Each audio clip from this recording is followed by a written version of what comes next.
Bayram, ağlamamanız gerekir. Biz kardeşiz. Bakın, her bir yerden geldik. Ama ben bunu daha önceden şöyle bir şey söylemek istiyorum.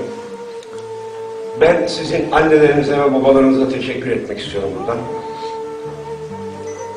Bazen arada su koy veriyorum ama onu da ağlamamak için su koy veriyorum. Sizin annelerinize, babalarınızın ellerinden öperim. Siz bugün burada milyonlarca kilometre, binlerce kilometre uzakta görev yapıyorsunuz. Bunun ne olduğunu siz benden daha iyi biliyorsunuz.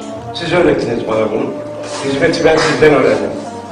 Ben 48 yaşındayım ama 18 yaşındaki bir gence abi diyorum. Çünkü sevgiyi, insanlığı, Allah'ı sevmeyi, Resulullah'a tabi olmayı, günah işlememeyi sizden öğrendim. Ben çok zengin birisi değilim.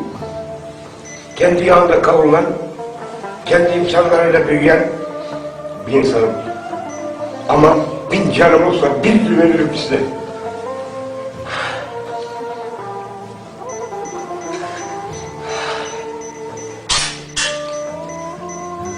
Çünkü sizi buralara getiren sevginin ne olduğunu biliyorum ben. O sevgiyi keşke 30 sene önce benim içime soksalar. Sizinle beraber bu gurbette, bu ıssız çöllerde sizinle beraber ben de yatsaydım.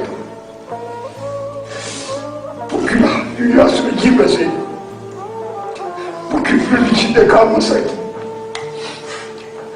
Ama ne mutlu ki Peygamberimiz, ben fazla bilgim de yoktur ama okuduğum ve sizlerden duyduklarım, ağır zamanda gelecek ümmet, İnşallah sizsinizdir.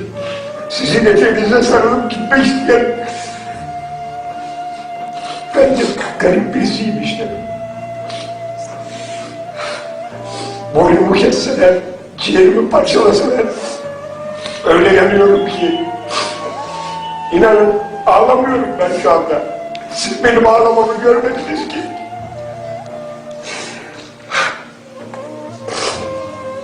Ama yine teşekkür ediyoruz. Annelerinizin eli öpülecek bir oğlum var. Onu da feda ettim.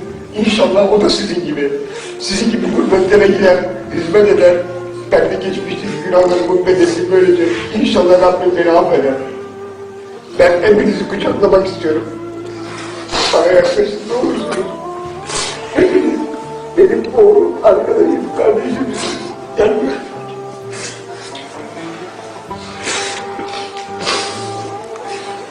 hepinizi o kadar çok seviyorum ki nerede olmanız önemli değil. İnsanlıkların öğretmen olmanız, insan yetiştirmeniz çok önemli. Ben aradığımı buldum. Rabbim de inşallah beni bu kapıdan ayırmaz. Diyeceklerim bu kadar. Allah razı olsun hepinizden.